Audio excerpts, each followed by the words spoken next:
Vous vous levez tôt, vous évitez les embouteillages matinaux, vous passez votre journée à enchaîner les réunions, les délais et le stress. À la fin du mois, votre salaire arrive sur votre compte, enfin un peu de répit. Mais en quelques jours, il est déjà dépensé. Loyer, factures, courses, dettes, et vous recommencez à zéro. Si cela vous semble familier, vous n'êtes pas seul. Des millions de personnes sont coincées dans ce cercle vicieux, travaillant de plus en plus dur, sans jamais s'en sortir. Mais voici la vérité brutale que personne ne vous dit. Les pauvres et la classe moyenne travaillent au fait pour l'argent. Les riches, non. Et si vous ne comprenez pas ce principe, vous travaillerez pour l'argent toute votre vie. Dans la vidéo d'aujourd'hui, nous allons explorer l'une des idées les plus mal comprises en matière de finances personnelles, ainsi que le changement de mentalité qui sépare ceux qui restent fauchés de ceux qui se constituent un véritable patrimoine. Il ne s'agit pas seulement d'établir un budget ou d'économiser quelques dollars ici et là. Il s'agit d'apprendre à voir l'argent différemment, comme le père riche de Robert Kiyosaki lui a appris à le faire. Il s'agit de comprendre pourquoi travailler plus dur, gagner plus et économiser de l'argent peut en fait vous maintenir dans la course effrénée. Nous allons décomposer ce que les pauvres apprennent sur l'argent, ce que les riches font à la place, et comment vous pouvez commencer à prendre des mesures vers la véritable liberté financière, même si vous partez de rien. Commençons. Le réveil hurle. Il fait encore nuit dehors. Vous sortez du lit, vous vous préparez, et vous vous précipitez dans le chaos de la circulation avec un café dans une main et le stress dans l'autre. Une autre longue journée de travail, une autre série de réunions, d'emails, de demandes. Vous faites ce que vous êtes censé faire. Vous vous présentez, vous travaillez dur, vous restez tard si nécessaire. Vous sacrifiez votre temps, votre énergie, votre santé. Enfin, la fin du mois arrive. Votre salaire est versé sur votre compte. Pendant un moment, vous êtes soulagé. Vous respirez. Peut-être que ce mois-ci sera différent. Mais la réalité nous rattrape. Le loyer est dû. Il n'y a plus rien à manger. La carte de crédit nous attend. La réparation de la voiture que vous avez repoussée le mois dernier ne peut plus attendre. Et comme ça, votre argent disparaît. Le cycle recommence. Vous retournez au travail, à la chasse, à la survie. C'est épuisant. Et au fond de vous, vous vous demandez « Pourquoi ai-je l'impression que peu importe mes efforts, je n'arrive jamais à avancer ?» C'est le cycle dans lequel la plupart des gens vivent toute leur vie. Une boucle de travail et de manque. Et ce n'est pas parce qu'ils sont paresseux. Ce n'est pas parce qu'ils n'essayent pas. C'est parce qu'on leur a enseigné une idée dangereuse. Que travailler pour de l'argent est la voie de la liberté. Mais voici la dure vérité. On vous a menti. Parce que les riches ne travaillent pas pour de l'argent. Ils ne se réveillent pas en redoutant le lundi matin ou ne vivent pas d'un salaire à l'autre. Ils ont appris à jouer un jeu différent. Un jeu où l'argent ne les domine pas, mais travaille pour eux. Et dès que vous comprenez ce que cela signifie vraiment, votre vie entière peut changer. Car échapper à la course effrénée ne consiste pas à obtenir une augmentation. Il s'agit de changer à jamais la façon dont vous voyez l'argent. Et cela commence ici. Dès l'instant où nous sommes en âge de marcher et de parler, nous sommes formés pour suivre un scénario. Aller à l'école, obtenir de bonnes notes, suivre les règles, obtenir un diplôme, puis, avec un peu de chance, décrocher un emploi sûr et stable, gagner un salaire régulier, grimper les échelons, prendre sa retraite à 65 ans. C'est le rêve, non?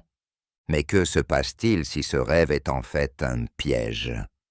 La plupart des gens sont élevés dans un système qui ne leur apprend jamais comment l'argent fonctionne réellement. À l'école, on nous apprend à mémoriser des faits, à passer des tests et à être obéissants. On nous apprend à être des employés, à nous intégrer dans une machine et non à en construire une. Personne ne nous explique jamais ce que sont les actifs. Personne ne parle jamais de flux de trésorerie, de dettes, d'impôts ou d'endettement. Nous passons plus de 10 ans dans les salles de classe, et pas une seule de ces années ne nous prépare à l'indépendance financière. Au lieu de cela, ils nous conditionnent à courir après les salaires. Au moment où nous obtenons notre diplôme, le message est clair. Pour réussir, il faut trouver un emploi, travailler dur, et espérer que si nous avons de la chance, nous pourrons un jour prendre notre retraite avec une pension ou un plan d'épargne retraite. Mais voici la vérité. Ce système n'a jamais été conçu pour vous rendre riche. Il a été conçu pour vous permettre de vivre suffisamment confortablement pour ne pas le remettre en question.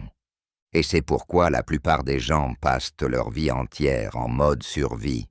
Ils troquent leur temps contre de l'argent, dépensent leur salaire en frais et recommencent le cycle tous les 30 jours. Peu importe à quel point ils travaillent, la ligne d'arrivée continue de bouger. La mentalité salariale est séduisante. Elle procure un sentiment de sécurité. Mais cette sécurité n'est qu'une illusion. Car dès que votre emploi disparaît, vos revenus disparaissent aussi. Votre temps est votre seule monnaie, et vous le dépensez tout entier pour rester à flot. Les riches ne voient pas l'argent de cette façon. Ils n'échangent pas leur temps contre des dollars. Ils construisent quelque chose de complètement différent. Et une fois que vous aurez compris cette différence, vous ne regarderez plus jamais votre salaire de la même façon. Travailler pour de l'argent peut sembler être la chose responsable à faire. Mais c'est la raison même pour laquelle la plupart des gens restent fauchés. Non pas parce qu'ils n'essayent pas assez fort, mais parce que le jeu auquel ils jouent est truqué contre eux dès le départ. Lorsque vous travaillez pour de l'argent, vous échangez la seule chose que vous ne pourrez jamais récupérer, votre temps. Vous ne disposez que d'un nombre limité d'heures dans une journée, et une fois qu'elles sont découlées, elles le sont pour toujours. Quel que soit votre talent ou votre assiduité, il y a une limite stricte à ce que vous pouvez gagner lorsque vos revenus dépendent de vos heures. Et comme si cela ne suffisait pas, le système vous punit pour avoir travaillé. Les employés, ceux qui travaillent pour un salaire, paient les impôts les plus élevés. Plus vous gagnez, plus ils prennent. Vous êtes payé en dernier. Le gouvernement prend sa part avant même que vous ne voyiez votre argent. Pendant ce temps, les riches, ceux qui gagnent leur argent grâce à des actifs et des investissements, paient moins, souvent légalement rien du tout. Ajoutez l'inflation à l'équation. Et vous n'êtes pas seulement taxé, vous êtes volé. La valeur de votre dollar diminue chaque année. Ainsi, même si vous épargnez comme on vous l'a appris, cet argent perd de la valeur sur votre compte bancaire. Vous travaillez plus dur, juste pour rester au même niveau. Ou pire, prendre du retard. Et le plus douloureux dans tout ça, vous échangez votre liberté contre un salaire. Vous renoncez à vos journées, à vos rêves, à votre énergie pour un chiffre sur un écran. Vous attendez le week-end. Vous comptez les jours jusqu'à vos prochaines vacances. Ce n'est pas la liberté, c'est la survie avec des avantages. Mais voici la vérité que les riches comprennent. L'argent n'a jamais été censé être votre maître. Il était censé être votre employé. Il est censé travailler pour vous, même pendant que vous dormez. Et une fois que vous cessez de le poursuivre, et que vous commencez à construire des systèmes qui le font vous poursuivre, tout change. Le but n'est pas de travailler pour l'argent. Le but, c'est de construire quelque chose qui vous libère. Si travailler pour l'argent est un piège, alors quelle est la solution? Que font les riches différemment? La réponse tient en un seul mot: les actifs. Alors que la plupart des gens passent leur vie à échanger du temps contre de l'argent, les riches passent leur temps à construire et à acheter des choses qui leur rapportent de l'argent, encore et encore, sans avoir besoin de leur effort constant. C'est le cœur de la mentalité de Rich Dad. Les riches ne travaillent pas plus dur. Ils travaillent plus intelligemment. Ils se concentrent sur l'acquisition d'actifs, tout ce qui leur rapporte de l'argent, sans qu'ils aient à pointer tous les jours. Un actif peut être un bien locatif, qui génère des revenus chaque mois. Il peut s'agir d'une entreprise gérée par une équipe et qui dégage des bénéfices, même lorsque le propriétaire est en vacances. Il peut s'agir d'actions ou de fonds indiciels qui versent des dividendes. Il peut même s'agir d'un livre, d'un cours ou d'un produit numérique qui génère des revenus de redevance longtemps après sa création. Ce sont des choses qui continuent à vous rapporter, même lorsque vous arrêtez de travailler. Malheureusement, la plupart des gens se concentrent sur des passifs qu'ils pensent être des actifs. Ils achètent une nouvelle voiture et considèrent cela comme un investissement. Ils achètent une maison et supposent qu'il s'agit d'un actif, alors qu'en réalité, cela leur coûte de l'argent chaque mois en impôts, en entretien et en dettes. Les riches connaissent la différence. Si cela vous rapporte de l'argent régulièrement, c'est un actif. Si cela vous en coûte, ce n'en est pas un. L'objectif n'est pas seulement d'épargner. Il s'agit de construire, de créer un système de revenus qui ne dépend pas de votre travail. Imaginez que vous vous réveillez un matin et que vous savez que vos factures sont payées parce que vos actifs ont travaillé pendant que vous dormiez. Ce n'est pas un fantasme, c'est la liberté financière. Tout commence par un changement d'orientation. Arrêtez de vous demander « Comment puis-je gagner plus ?» Commencez à vous demander « Comment puis-je construire quelque chose qui me rapporte ?» Car une fois que vous commencez à accumuler des actifs, brique par brique, vous ne travaillez plus pour l'argent, c'est l'argent qui travaille pour vous. Et cela change tout. Il existe un diagramme simple qui explique pourquoi certaines personnes ont des difficultés financières, alors que d'autres se constituent un patrimoine durable. Il s'agit du cadran des flux de trésorerie, qui est peut-être le concept financier le plus puissant que vous puissiez apprendre. Robert Kiyosaki divise le monde des revenus en 4 catégories: E, S, B et I. E signifie employé. Il s'agit de quelqu'un qui travaille pour quelqu'un d'autre. Il échange son temps contre un salaire et dépend entièrement de cet emploi pour sa sécurité. S signifie travailleur indépendant. Il s'agit de personnes qui travaillent pour elles-mêmes, médecins, indépendants, propriétaires de petites entreprises. Elles peuvent avoir plus de contrôle, mais elles échangent toujours du temps contre de l'argent.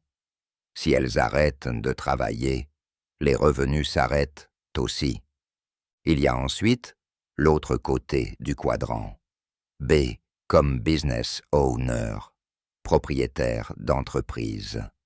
Il ne s'agit pas de quelqu'un qui travaille dans l'entreprise, mais de quelqu'un qui possède un système et qui embauche des personnes pour le gérer. Pensez à quelqu'un qui crée une entreprise qui génère des bénéfices, même en son absence. Et comme investisseur, quelqu'un qui fait travailler l'argent pour lui. Il gagne de l'argent grâce aux dividendes, aux intérêts, aux loyers et aux plus-values. Son argent ne dort jamais.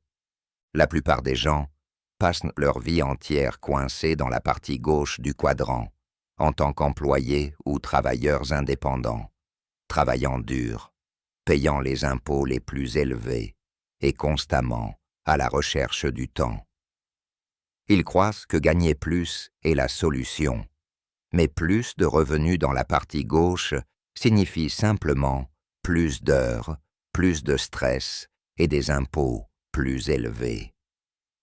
Les riches, en revanche, vivent du côté droit. Ils ne travaillent pas pour l'argent.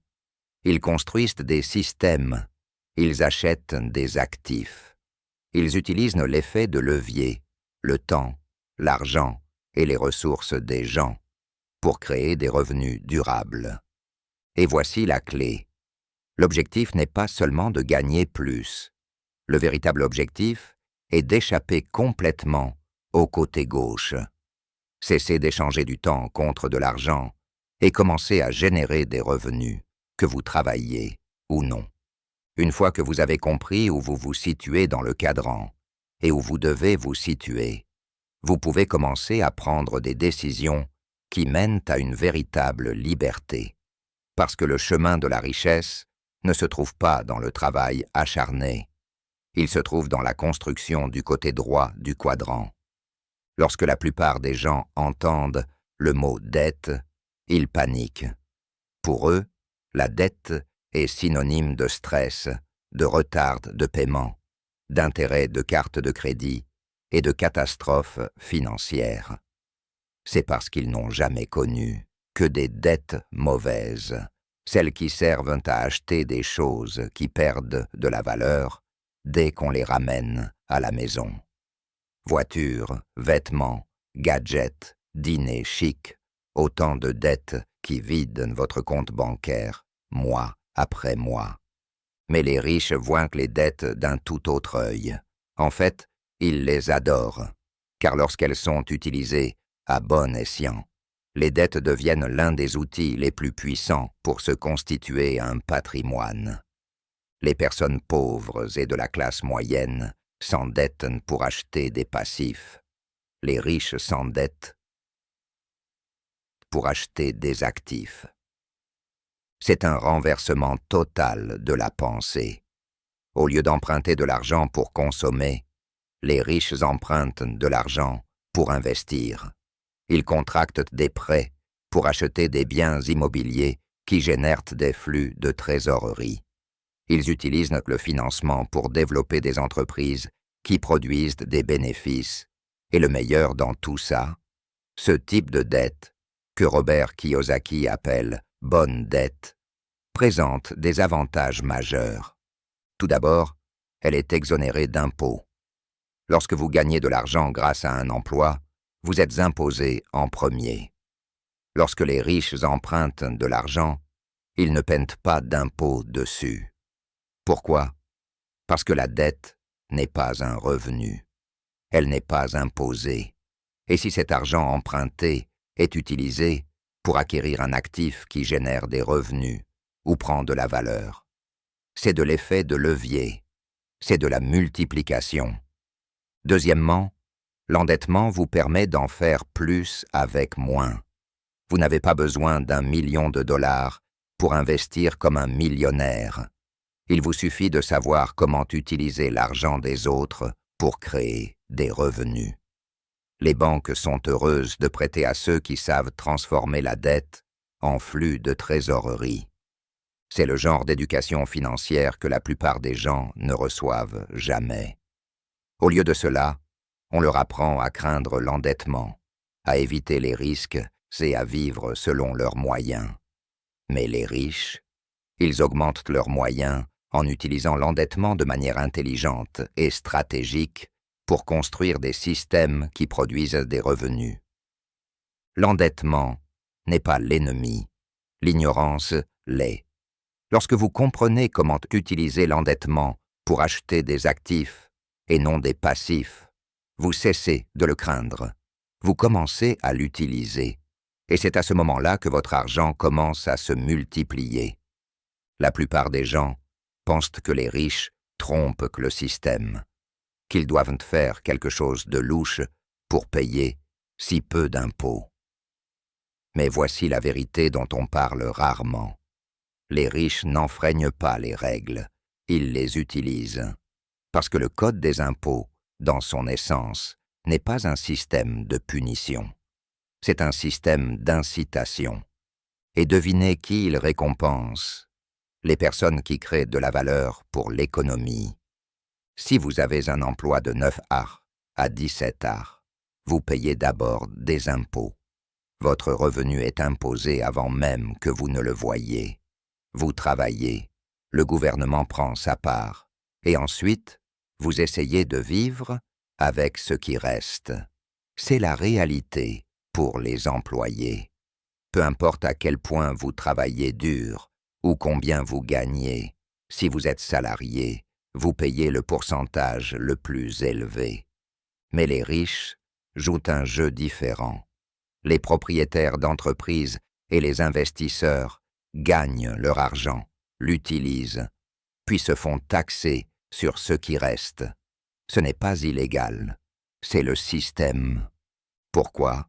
Parce que les gouvernements veulent que les entreprises créent des emplois.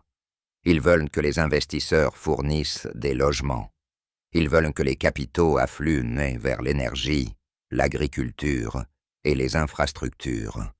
Et pour encourager ces choses, ils offrent des allègements fiscaux, légaux, aux personnes qui les font. La dépréciation en est un exemple. Un investisseur immobilier peut posséder un immeuble d'appartement qui lui rapporte un revenu chaque mois, mais déclarer une perte sur le papier en raison de la dépréciation. Cette perte peut compenser le revenu et réduire les impôts. Les déductions fonctionnent de la même manière. Les dépenses professionnelles, déplacements, équipements, formation, voire repas, peuvent être déduites car elles sont liées à la création de valeur. La plupart des gens n'en entendent jamais parler parce qu'on leur apprend à être des employés. On leur apprend à craindre les impôts au lieu de leur apprendre à les gérer. Mais les riches, ils étudient le droit fiscal comme s'il s'agissait d'une feuille de route vers la liberté. Il ne s'agit pas de travailler plus dur, il s'agit de comprendre les règles du jeu. Et dans ce jeu, les personnes qui paient le moins d'impôts sont celles qui comprennent que le système récompense les créateurs et pas seulement les consommateurs. Si vous voulez changer votre avenir financier, arrêtez de vous demander comment gagner plus et commencez à vous demander comment garder plus de ce que vous gagnez. C'est ainsi que les riches procèdent, légalement, stratégiquement. Et chaque année, dans la plupart des foyers, l'argent est un sujet tabou. Les enfants grandissent en entendant des choses comme « nous n'avons pas les moyens » ou « l'argent ne pousse pas dans les arbres », mais on ne leur apprend jamais vraiment comment fonctionne l'argent. Ils quittent l'école en sachant résoudre une équation, mais n'ont aucune idée de la façon de lire un état financier. C'est parce que l'éducation traditionnelle vous apprend à être un bon employé, pas à créer de la richesse. Mais dans les familles riches, l'éducation est différente. Il ne s'agit pas de cours magistraux ou de manuels. Il s'agit d'expériences pratiques. Il s'agit de réflexion. Il s'agit de stratégie. Le père de Robert Kiyosaki, qui était riche, ne lui a pas donné une feuille de calcul budgétaire. Il lui a donné un jeu de société, le Monopoly. Et dans ce jeu, il y avait une formule simple pour créer de la richesse. 4 maisons vertes, un hôtel rouge. Cela ressemble à un jeu d'enfant, mais il a appris quelque chose que la plupart des adultes ne comprennent toujours pas. Le jeu lui a appris à reconnaître les opportunités, à prendre des risques et à faire fructifier ses actifs. Pas seulement avec de l'argent fictif, mais avec de l'argent réel. Parce que la véritable éducation financière ne se résume pas à des notes. Il ne s'agit pas de mémoriser des faits ou de réussir des tests. Il s'agit d'apprendre à gérer les flux de trésorerie. Il s'agit de comprendre la dette, les impôts, l'effet de levier et l'investissement.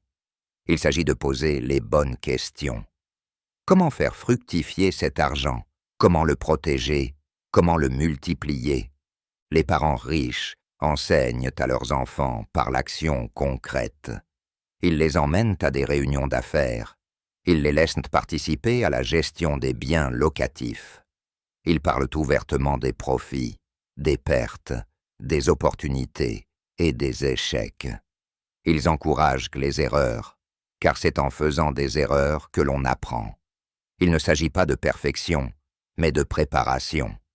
Les familles pauvres et de la classe moyenne évitent souvent ces conversations. Non pas parce qu'elles s'en moquent, mais parce qu'elles n'ont jamais reçu d'enseignement non plus. Le cycle se répète. Mais voici la bonne nouvelle. L'éducation financière ne nécessite pas de richesse. Elle nécessite juste de la bonne volonté. Tout le monde peut apprendre à jouer à un jeu. Tout le monde peut raconter une histoire. Tout le monde peut commencer à changer la façon dont sa famille pense à l'argent. Car plus tôt vous apprenez que l'argent est un outil, et non un but, plus tôt vous commencez à construire une vie qui ne dépend pas d'un salaire. Et ce type d'éducation, il dure pour toujours. Sortir du cercle vicieux du travail pour l'argent n'est pas un rêve, c'est une décision. Un changement de mentalité qui dit « Je ne vais plus sacrifier ma vie pour un salaire. Je vais faire en sorte que l'argent m'appartienne. » Mais comment faire? Par où commencer quand personne ne vous a jamais appris? La première étape consiste à changer d'orientation. Arrêtez de courir après le revenu et commencez à courir après les actifs. Un salaire élevé peut vous donner l'impression de réussir, mais s'il disparaît, lorsque vous arrêtez de travailler, vous êtes toujours piégé. Les actifs, biens locatifs, actions versant des dividendes, entreprises, propriétés intellectuelles, sont ceux qui rachètent votre temps. Ils continuent à vous payer longtemps après que le travail est terminé. Ensuite, payez-vous d'abord. Avant les factures, avant les dépenses, prenez une partie de vos revenus et mettez-la de côté pour construire votre avenir. Cela peut être 10%, 5%, voire moins. Mais ce n'est pas une question de montant. Il s'agit de prendre l'habitude de faire passer votre liberté d'abord. Ensuite, vivez en dessous de vos moyens, pas pour toujours, mais suffisamment longtemps pour créer un écart entre ce que vous gagnez et ce que vous dépensez. Cet écart est votre opportunité, c'est votre capital de départ pour investir, pour acheter des actifs qui génèrent des flux de trésorerie, pour gagner du temps. Apprenez à vendre, apprenez à construire.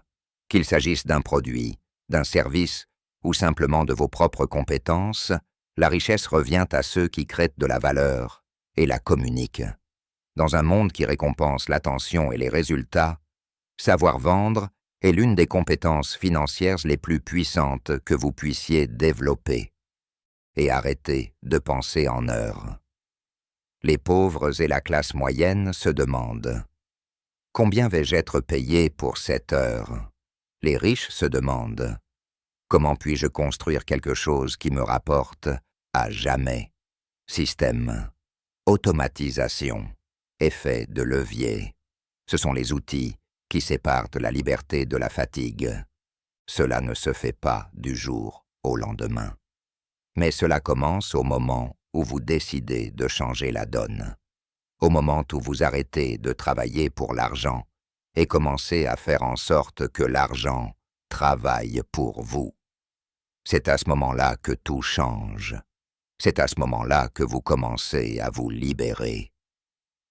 Le plus grand mensonge qu'on nous ait raconté, c'est que seuls quelques chanceux, ceux qui sont nés dans l'opulence, peuvent être libres. Mais la vérité, c'est que la liberté financière n'a rien à voir avec le point de départ. Elle a tout à voir avec la façon dont vous pensez. Les riches ne travaillent pas pour l'argent. Ce n'est pas seulement une citation accrocheuse, c'est un état d'esprit. Ils construisent des systèmes. Ils acquièrent des actifs. Ils s'entourent d'équipes. Ils ne comptent pas sur la chance, l'espoir ou un salaire plus élevé l'année suivante. Ils comptent sur la stratégie. Ils créent des sources de revenus qui coulent, qu'ils travaillent, dorment ou soient assis sur une plage à l'autre bout du monde. Et voici la partie que la plupart des gens oublient. La liberté financière est une compétence qui s'acquiert. Tout comme apprendre à conduire, à cuisiner ou à jouer d'un instrument, elle s'apprend. Cela demande des efforts, de la discipline et de la patience, mais ce n'est pas réservé à l'élite. Tout le monde peut commencer, dès maintenant. Là où il se trouve, vous n'avez pas besoin d'un emploi à 6 chiffres, vous n'avez pas besoin d'un diplôme prestigieux. Ce dont vous avez besoin, c'est d'un changement. La volonté de remettre en question ce qu'on vous a appris. Cessez de mesurer votre réussite à l'aune de votre activité et commencez à la mesurer à l'aune de votre liberté. Car la liberté n'est pas une question de revenus, mais de ce que vous possédez, ce que vous avez construit, ce qui continue de croître, même quand vous ne regardez pas. C'est le jeu des riches, et c'est un jeu que tout le monde peut apprendre. Alors, la prochaine fois que vous vous sentirez coincé, épuisé, ou que vous vous demanderez pourquoi vous travaillez si dur pour si peu, souvenez-vous de ceci. Le chemin vers la liberté ne commence pas par plus d'heures. Il commence par une décision d'arrêter de courir après l'argent et de commencer à construire des systèmes qui font que l'argent vous court après. Pensez différemment, agissez délibérément, et petit à petit, vous arrêterez de travailler pour l'argent et commencerez à vivre une vie où l'argent travaille pour vous. C'est l'état d'esprit de la liberté. Et cela change tout. Si ce message a fait tilt chez vous, s'il a remis en question votre façon de penser l'argent, ne vous arrêtez pas là, car la vérité est que rien ne change tant que vous ne changez pas. Ni l'économie, ni votre travail, ni vos revenus. Tout commence par une décision. Arrêtez de vivre en pilote automatique et commencez à apprendre, à construire votre liberté, brique par brique. Vous n'avez pas à tout comprendre aujourd'hui. Il suffit de passer à l'étape suivante. Commencez avec ce que vous avez. Économisez un peu. Apprenez un peu. Construisez quelque chose de petit. Et surtout, continuez. La richesse ne vient pas d'un grand moment, mais de 1000 petits moments qui s'accumulent au fil du temps. Et si vous avez trouvé cela utile, partagez-le avec quelqu'un qui a besoin de l'entendre.